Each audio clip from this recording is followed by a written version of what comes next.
며느리 지연이 차갑게 대답했습니다. 됐어요. 우리끼리 할 거예요. 저는 어색하게 웃었습니다. 그때 지연이 말했습니다. 어머니는 오늘 안 들어오셔도 돼요. 방도 없으니까요. 저는 얼어붙었습니다. 방이 없다고요? 지연이 설명했습니다. 여기 방 3개인데 안방은 저희 거고 둘째 방은 서재, 셋째 방은 드레스룸이거든요. 어머니 주무실 방이 없어요. 아들 도연도 거들었습니다. 엄마도 이제 독립하셔야죠. 저희도 신혼인데. 저는 고개를 끄덕이며 현관으로 향했습니다. 제가 마련해준 집에서 쫓겨나는 순간이었습니다. 본 영상은 실제 사연을 가상으로 표현한 작품입니다. 등장인물의 이름, 회사명 등은 가명임을 알려드립니다. 무료로 할 수 있는 구독과 좋아요를 눌러주시면 영상을 만드는데 힘이 됩니다. 시작하기 전에 어느 지역에서 듣고 계신지 댓글로 알려주시면 감사하겠습니다. 저는 올해 63이 되는 김명자라고 합니다. 이제부터 제 이야기를 들려드리겠습니다. 저는 아들 도연의 새 아파트 앞에 섰습니다. 강남이었습니다. 손에는 집들이 선물이 들려 있었습니다. 떡과 과일 그리고 세제. 평생 절약하며 산 저에게 강남은 먼 세상 같았지만 아들이 이곳에 살게 되어 기뻤습니다. 현관 비밀번호를 눌렀습니다. 도연이 알려준 번호였습니다. 문이 열렸습니다. 안으로 들어서니 넓은 거실이 보였습니다. 새 가구 냄새가 났습니다. 며느리 지연이 소파에 앉아 핸드폰을 보고 있었습니다. 왔어요. 제가 인사했습니다. 지연은 저를 힐끗 보고는 다시 핸드폰을 보았습니다. 인사도 없었습니다. 저는 선물을 부엌에 놓았습니다. 정리를 도와드리려고 왔습니다. 이사한 지 이틀밖에 안 됐으니 정리할 것이 많을 것 같았습니다. 짐 정리 도와드릴까요? 제가 물었습니다. 지연이 소파에서 일어나며 대답했습니다. 됐어요. 우리끼리 할 거예요. 차가운 목소리였습니다. 저는 어색하게 웃으며 거실을 둘러보았습니다. 정말 좋은 집이었습니다. 30평대 아파트, 남양, 강남 한복판. 제가 평생 모은 돈으로 마련해준 집이었습니다. 도연이 방에서 나왔습니다. 저를 보고 어색하게 미소 지었습니다. 엄마 왔어요? 응. 정리 좀 도와주려고. 도연이 지연을 보았습니다. 지연이 고개를 저었습니다. 도연이 제게 말했습니다. 엄마, 오늘은 괜찮아요. 우리끼리 할게요. 저는 고개를 끄덕였습니다. 그래도 차라도 한 잔 마시고 가려고 부엌으로 갔습니다. 그때 지연이 말했습니다. 어머니는 오늘 안 들어오셔도 돼요. 방도 없으니까요. 저는 멈춰섰습니다. 무슨 말인지 이해하는데 시간이 걸렸습니다. 지연이 계속 말했습니다. 여기 방 3개인데 안방은 저희 거고 둘째 방은 서재, 셋째 방은 드레스룸이거든요. 어머니 주무실 방이 없어요. 저는 며느리를 바라보았습니다. 그녀는 미안한 기색도 없었습니다. 오히려 당연하다는 표정이었습니다. 도연도 거들었습니다. 엄마도 이제 독립하셔야죠. 저희도 신혼인데. 신혼. 결혼한 지 벌써 2년이 넘었는데 아직도 신혼이라고 했습니다. 저는 아무 말도 하지 않았습니다. 그저 고개를 끄덕이고 선물 봉투를 들었습니다. 그래, 알았어. 그럼 잘 살아라. 저는 현관으로 향했습니다. 신발을 신는데 손이 떨렸습니다. 화가 아니라 충격이었습니다. 제가 마련해준 집에서 제 아들이 저를 내쫓고 있었습니다. 문을 열고 나왔습니다. 뒤에서 문이 닫히는 소리가 들렸습니다. 엘리베이터를 타고 내려오는 동안 저는 멍했습니다. 1층에 도착해 밖으로 나왔습니다. 햇살이 따가웠습니다. 저는 벤치에 앉았습니다. 가방에서 서류 봉투를 꺼냈습니다. 그 안에는 아파트 등기부등본이 들어 있었습니다. 소유자 이름 김명자, 저였습니다. 저는 그것을 한참 바라보았습니다. 아들에게 증여하려고 준비했던 서류였습니다. 하지만 아직 이전하지 않았습니다.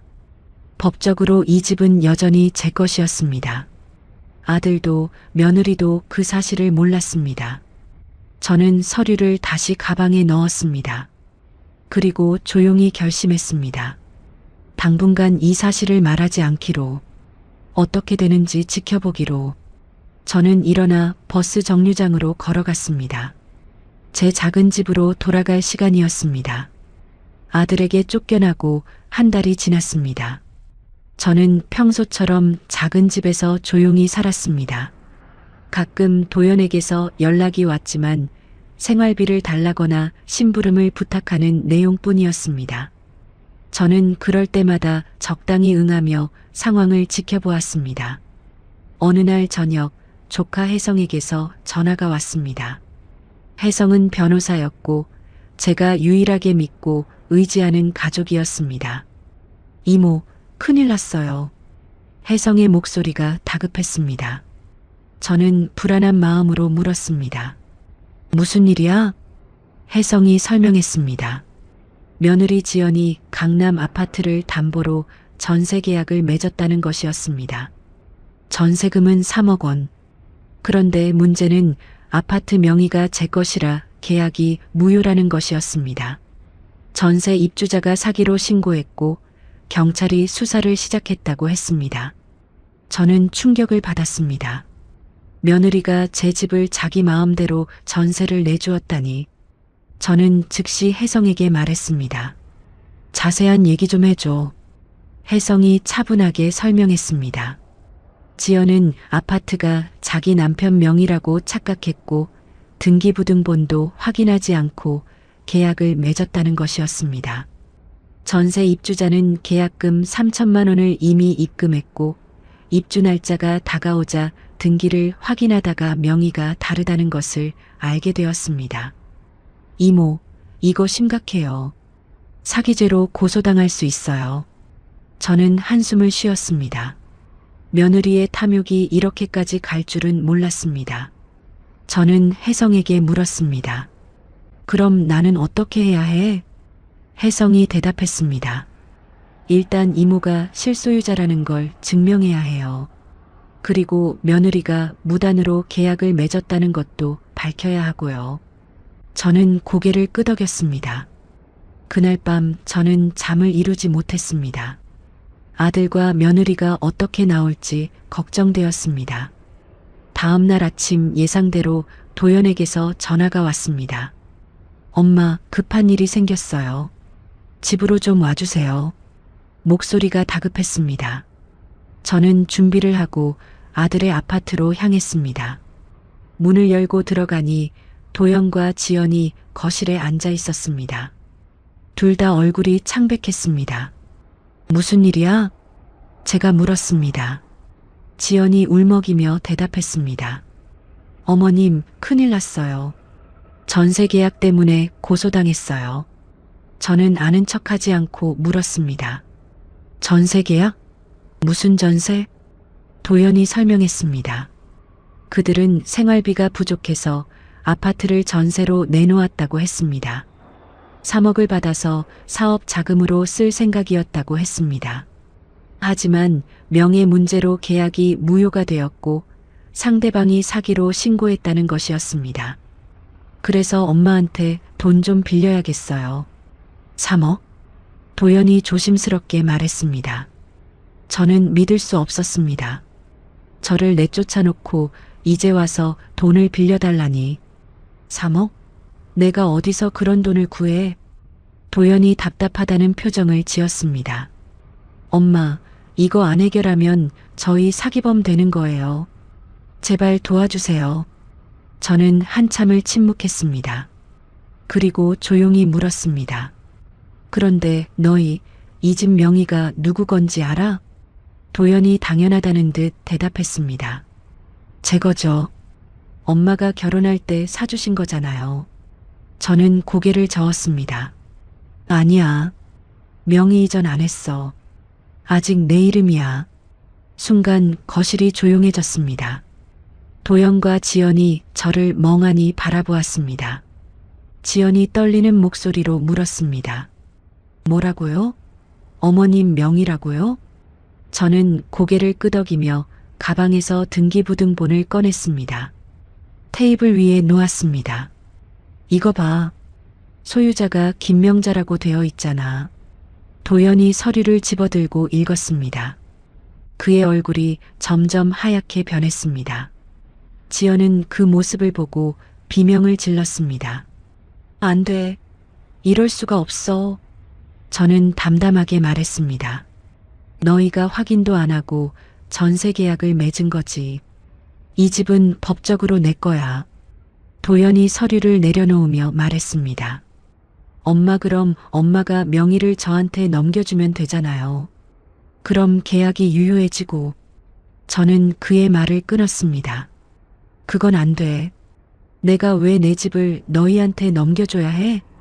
지연이 소파에서 벌떡 일어났습니다. 어머님, 이거 어머님이 저희한테 준 집이잖아요. 저는 그녀를 똑바로 바라보았습니다. 줬어? 언제? 증여 계약서라도 있어? 지연은 할 말을 잃었습니다. 저는 계속 말했습니다. 나는 한 번도 이 집을 너희한테 준다고 말한 적 없어. 그냥 살게 해준 거지. 도연이 무릎을 꿇으며 빌었습니다. 엄마, 제발요. 이거 해결 안 하면 저희 인생 끝나요. 저는 냉정하게 대답했습니다. 그건 너희가 만든 문제야. 내가 왜 해결해줘야 해? 그때 초인종이 울렸습니다. 도연이 문을 열었습니다. 경찰 2명이 서 있었습니다. 박지연 씨 계십니까? 지연이 떨리며 나갔습니다. 경찰이 말했습니다.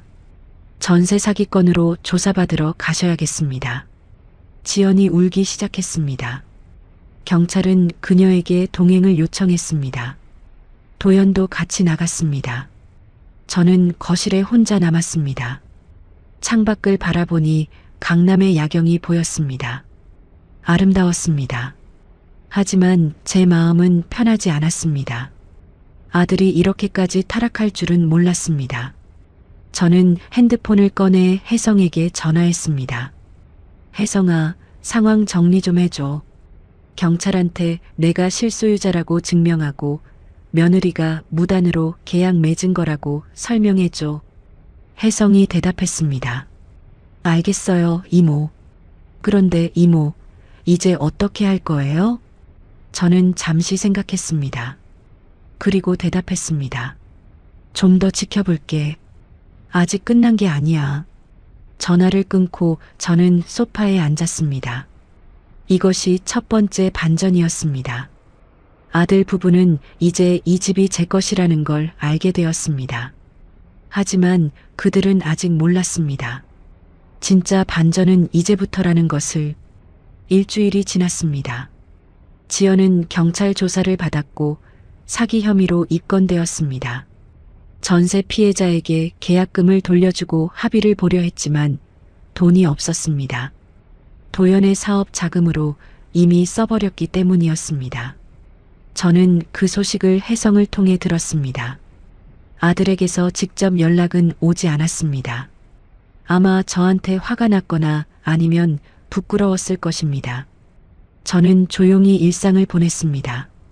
하지만 열흘째 되는 날 도연이 제 집 앞에 나타났습니다. 문을 열자 그는 초췌한 모습이었습니다. 수염도 깎지 않았고 옷도 구겨져 있었습니다. 엄마. 그의 목소리가 떨렸습니다. 저는 그를 안으로 들였습니다. 거실에 앉히고 물을 한 잔 건넸습니다. 도연이 물을 마시며 말했습니다. 엄마, 저희 정말 큰일 났어요. 저는 아무 말도 하지 않고 기다렸습니다. 도연이 계속 말했습니다. 지연이가 기소될 것 같아요.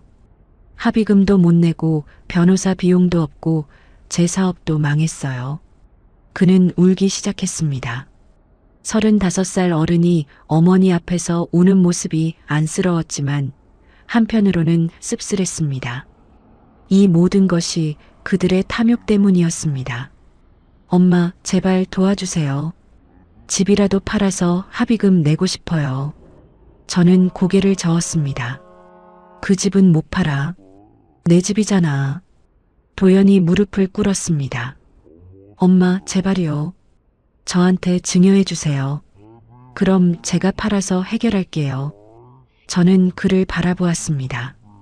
한 달 전만 해도 저를 내쫓았던 아들이 이제는 무릎을 꿇고 있었습니다. 저는 조용히 말했습니다. 너 나한테 뭐라고 했지? 방이 없다고 했잖아. 도연이 고개를 떨구었습니다. 죄송해요, 엄마. 제가 잘못했어요. 그때 초인종이 울렸습니다. 저는 문을 열었습니다. 혜성이 서 있었습니다. 그는 서류 가방을 들고 있었습니다. 이모, 안녕하세요. 혜성이 들어와 도연을 보았습니다. 도연도 혜성을 알아보았습니다. 혜성이 형. 혜성은 인사도 없이 거실 테이블에 서류를 펼쳤습니다. 저는 그 옆에 앉았습니다. 도연도 자리에 앉았습니다. 도연아, 내가 알아야 할 게 있어. 혜성이 차분하게 말했습니다. 도연이 불안한 표정으로 혜성을 바라보았습니다. 혜성이 서류를 하나 꺼냈습니다. 이게 뭔지 아니? 도연이 서류를 보았습니다. 부동산 등기부등본이었습니다. 하지만 강남 아파트가 아니었습니다. 다른 주소였습니다. 이게 뭐예요? 혜성이 설명했습니다. 강남 재건축구역 A동 3층. 이모 소유야.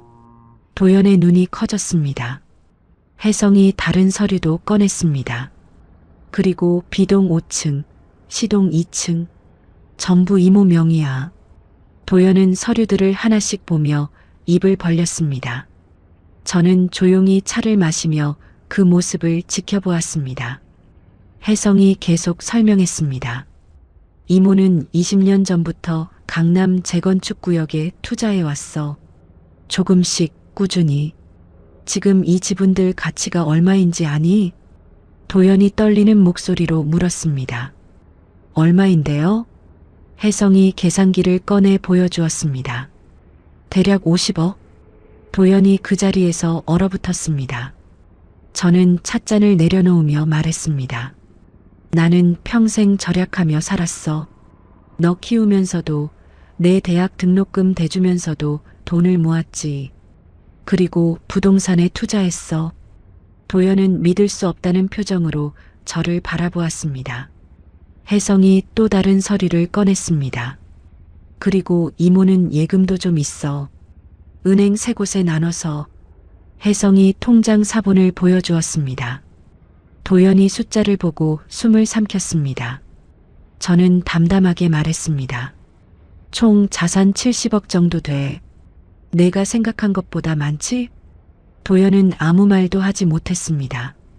그는 그저 서류들을 멍하니 바라볼 뿐이었습니다. 혜성이 서류를 정리하며 말했습니다. 도연아, 내 엄마는 가난한 노인이 아니야. 억대 자산가야. 도연이 고개를 들어 저를 보았습니다. 그의 눈에는 충격과 후회가 섞여 있었습니다. 엄마 왜 말 안 하셨어요? 저는 쓸쓸하게 웃었습니다. 말할 필요가 있었나? 너희는 나를 쓸모없는 노인으로 봤잖아. 방도 없다고 내쫓았고. 도연이 머리를 숙였습니다. 저는 계속 말했습니다. 나는 내가 어떤 사람인지 보고 싶었어. 돈이 있든 없든 내가 엄마를 어떻게 대하는지. 도연이 울먹이며 말했습니다. 엄마, 정말 죄송해요. 제가 진짜 잘못했어요. 저는 일어서서 창문으로 갔습니다. 밖을 바라보며 말했습니다. 내가 진짜 나를 사랑했다면 내가 가난해도 잘해줬을 거야. 하지만 너는 그러지 않았어. 혜성이 서류를 가방에 넣으며 말했습니다. 도연아, 이모는 너한테 실망했어. 그리고 솔직히 나도 실망했어. 도연은 대답하지 못했습니다. 저는 돌아서서 그를 바라보았습니다. 그 강남 아파트, 원래는 내 결혼 선물이었어. 증여하려고 했지. 하지만 이제는 안 해. 도연이 놀라서 저를 보았습니다. 엄마, 저는 단호하게 말했습니다. 너는 자격이 없어. 나를 내쫓은 사람한테 내 재산을 줄 수는 없어. 도연이 바닥에 주저앉았습니다. 그는 완전히 무너진 모습이었습니다. 혜성이 저를 보며 물었습니다. 이모, 이제 어떻게 하실 거예요? 저는 조용히 대답했습니다. 다음 주에 변호사 만나서 유언장 작성할 거야. 내 재산은 진짜 나를 사랑하는 사람들한테 갈 거야. 도연이 고개를 들었습니다. 엄마, 제발 한 번만 기회를 주세요. 저는 고개를 저었습니다. 기회는 이미 줬어. 너는 그걸 버렸어. 저는 현관으로 걸어갔습니다. 외출 준비를 했습니다. 혜성이 따라 나왔습니다. 도연은 거실에 혼자 남아 울고 있었습니다. 밖으로 나오며 혜성이 물었습니다. 이모, 괜찮으세요? 저는 고개를 끄덕였습니다. 응, 이제야 제대로 보이는 것 같아. 누가 진짜 가족인지. 혜성이 제 어깨를 토닥였습니다. 우리는 조용히 걸어갔습니다. 하늘은 맑았고 바람은 시원했습니다. 저는 이제 다음 단계를 준비할 시간이었습니다. 마지막 복수를. 2주가 지났습니다. 그동안 저는 많은 생각을 했습니다. 아들에게 기회를 한 번 더 줄까? 아니면 이대로 끝낼까? 밤마다 잠을 이루지 못했습니다. 하지만 결론은 이미 정해져 있었습니다. 저는 더 이상 이용당할 수 없었습니다. 혜성과 변호사를 만났습니다. 법적 절차를 준비했습니다. 강남 아파트에 대한 퇴거 명령이었습니다. 아들 부부가 제 허락 없이 거주하고 있으니 법적으로 퇴거시킬 수 있다는 것이었습니다. 확실하게 하시는 거죠? 변호사가 확인했습니다. 저는 고개를 끄덕였습니다. 네, 진행해 주세요. 서류에 서명했습니다. 손이 떨렸지만 마음은 확고했습니다. 이것이 제 마지막 결정이었습니다. 일주일 후 법원에서 퇴거 명령이 나왔습니다. 아들 부부는 30일 안에 아파트를 비워야 했습니다. 저는 혜성과 함께 아파트로 향했습니다. 직접 통보하기 위해서였습니다. 현관 비밀번호를 눌렀습니다. 문이 열렸습니다. 안으로 들어서니 지연이 소파에 앉아 있었습니다. 저를 보고 놀란 표정을 지었습니다. 어머님, 저는 거실로 걸어갔습니다. 혜성이 뒤따라 들어왔습니다. 도연이 방에서 나왔습니다. 우리를 보고 긴장한 표정이었습니다. 엄마, 무슨 일이세요? 저는 가방에서 법원 서류를 꺼냈습니다. 테이블 위에 놓았습니다. 이거 읽어봐. 도연이 서류를 집어들었습니다. 읽는 동안 그의 얼굴이 점점 창백해졌습니다. 지연이 다가와 함께 보았습니다. 그녀가 비명을 질렀습니다. 퇴거 명령이요? 이게 무슨 소리예요? 저는 차분하게 말했습니다. 이 집은 내 거야. 너희는 내 허락 없이 살고 있었어. 이제 나가야 해. 도연이 서류를 내려놓으며 말했습니다. 엄마, 설마 진짜로 이러실 거예요? 저는 그를 똑바로 바라보았습니다. 너희가 나한테 뭐라고 했지? 방이 없다고 했잖아. 지연이 울기 시작했습니다. 어머님, 제발이요. 저희 갈 데가 없어요. 저는 냉정하게 대답했습니다. 나도 한 달 전에 갈 데가 없었어. 내가 마련해준 이 집에서 쫓겨났잖아. 도연이 무릎을 꿇었습니다. 엄마, 제발. 잘못했어요. 용서해 주세요. 저는 고개를 저었습니다. 용서는 해. 하지만 너희한테 이 집을 줄 수는 없어. 이젠 너희에게 이 집에 있을 방이 없어. 제 말에 도연이 고개를 떨구었습니다. 혜성이 앞으로 나서며 말했습니다. 30일 안에 나가세요. 안 나가면 강제 집행됩니다. 지연이 소파에 주저앉으며 오열했습니다. 도연은 말없이 서 있었습니다. 저는 더 이상 볼 것이 없어 현관으로 향했습니다. 엄마. 도연이 저를 불렀습니다. 저는 멈춰섰지만 돌아보지 않았습니다. 저 정말 끝인가요? 저는 잠시 침묵했습니다. 그리고 조용히 대답했습니다. 너희가 끝낸 거야.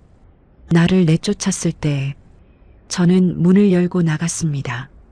뒤에서 지연의 울음소리가 들렸지만 돌아보지 않았습니다. 혜성이 따라 나왔습니다. 이모, 괜찮으세요? 저는 고개를 끄덕였습니다. 가슴은 아팠지만 이것이 옳은 일이라는 것을 알았습니다. 한 달이 지났습니다. 아들 부부는 아파트에서 나갔습니다. 마지막 날 저는 현장에 가지 않았습니다. 혜성이 대신 확인해 주었습니다. 도연과 지연은 작은 월세방으로 이사했다고 했습니다. 지연의 사기 사건은 집행유예로 마무리되었지만 정과는 남았습니다. 저는 강남 아파트를 정리했습니다. 매물로 내놓았습니다. 빠르게 팔렸습니다. 그 돈으로 저는 새로운 계획을 세웠습니다. 작은 집을 샀습니다. 교외의 조용한 동네였습니다. 정원이 있는 단독주택이었습니다. 제가 평생 꿈꿔온 집이었습니다. 이사를 마치고 정원에 꽃을 심었습니다. 장미, 해바라기, 코스모스, 평화로웠습니다. 혜성이 자주 찾아왔습니다. 주말마다 와서 저와 차를 마시고 이야기를 나눴습니다. 진짜 가족 같았습니다. 저는 유언장을 작성했습니다. 제 재산의 대부분을 혜성과 자선단체에 남기기로 했습니다. 도연에게도 일부는 남겼습니다. 아주 적은 금액이었지만 그래도 제 아들이었습니다. 하지만 조건이 있었습니다. 제가 세상을 떠난 후 5년이 지나야 받을 수 있다는 것. 그동안 스스로 살아가는 법을 배우라는 의미였습니다. 6개월이 지났습니다. 어느 날 도연에게서 편지가 왔습니다. 손으로 쓴 편지였습니다. 저는 정원 벤치에 앉아 그것을 읽었습니다. 엄마, 매일 후회하고 있어요. 엄마를 어떻게 대했는지, 얼마나 큰 실수를 했는지. 지금은 작은 회사에 다니면서 지연이랑 열심히 살고 있어요. 힘들지만 이게 제가 받아야 할 벌이라고 생각해요. 엄마, 용서는 바라지 않아요. 다만 건강하게 오래 사세요. 사랑합니다. 저는 편지를 접으며 눈물을 흘렸습니다. 분노가 아니라 슬픔의 눈물이었습니다. 아들이 철이 들기까지 이렇게 큰 대가를 치러야 했다는 것이 슬펐습니다. 하지만 저는 후회하지 않았습니다. 이것이 필요한 일이었습니다. 아들은 배워야 했습니다. 사람을 돈으로 판단하지 말라는 것을, 부모의 사랑을 당연하게 여기지 말라는 것을. 저는 편지를 서랍에 넣고 정원으로 나갔습니다. 해바라기가 활짝 피어 있었습니다. 노란 꽃잎이 햇살을 받아 빛났습니다. 저는 물을 주며 미소 지었습니다. 이제 시작이야. 제 새로운 인생. 아무도 저를 이용하지 않는, 저를 존중하는 사람들과 함께하는 삶. 저는 63년을 살았지만 이제야 진짜 제 인생을 사는 것 같았습니다. 저녁이 되어 혜성이 찾아왔습니다. 저녁을 함께 먹었습니다. 제가 직접 만든 음식이었습니다. 혜성이 맛있게 먹으며 말했습니다. 이모, 요즘 정말 행복해 보이세요. 저는 고개를 끄덕였습니다. 응. 처음으로 내가 원하는 대로 살고 있어. 혜성이 미소 지었습니다. 식사를 마치고 우리는 정원에 앉아 차를 마셨습니다. 별이 빛나고 있었습니다. 저는 하늘을 올려다보며 생각했습니다. 방이 없다고 했던 그 집. 이제는 제가 아들 부부에게 방이 없다고 말했습니다. 복수였지만 동시에 교육이었습니다. 그들이 배우기를 바랐습니다. 진짜 중요한 것이 무엇인지. 저는 차를 마시며 평화를 느꼈습니다. 이것이 제가 원했던 삶이었습니다. 존중받고 사랑받고 자유로운 삶. 그리고 이제 저는 그것을 얻었습니다. 밤이 깊어갔지만 저는 행복했습니다. 70억의 재산보다 더 값진 것을 얻었습니다. 바로 제 자신의 존엄이었습니다. 그리고 그것이 진짜 복수의 완성이었습니다. 이야기가 감동적이었다면 구독과 좋아요 눌러주시고 주인공에게 응원의 댓글도 부탁드립니다.